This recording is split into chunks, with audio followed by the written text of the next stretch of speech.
Narito ang mga safety tips upang maiwasan ang allergic reaction.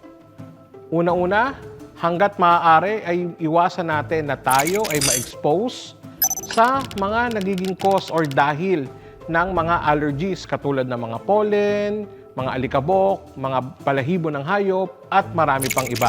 Pangalawa, regular din nating linisin ang ating mga bahay para mabawasan ang mga alikabok. At kung tayo ay maglilinis, magsusuot tayo ng face mask. Nang sa gayon ay maiwasan natin na malanghap yung mga alikabok at iba pang mga particles na pwedeng mag-trigger ng ating mga allergies.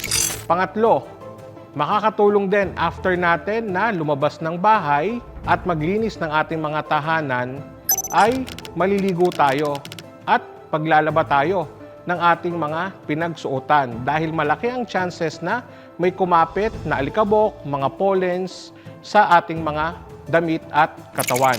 Pang-apat, panatilihin din natin na sarado ang ating mga pintuan at yung ating mga bintana para maiwasan na pumasok sa loob ng ating bahay ang mga particles or yung mga allergens.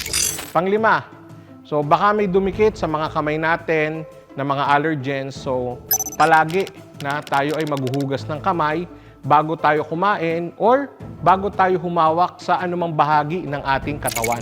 So pang-anim, palakasin natin ang ating immune system sa pamamagitan ng pag-inom ng mga vitamins at pagkain ng mga masusustansyang pagkain. So pang-pito, know your allergies. Malaking tulong kung alam natin at kung saan at kung papaano tayo nagtitrigger sa ating mga allergies. Nang sa gayon, ito ay ating maiwasan. Kung sa pagkain naman tayo may allergies, so ano ang mga bagay na dapat natin gawin? So makabubuti na bago tayo kumain o bago natin kainin o i-consume, ay alamin natin kung ano yung mga ingredients nito, kung safe ba natin kainin or hindi. Kasi baka mamaya may kinain tayo, mag-trigger yung ating allergies.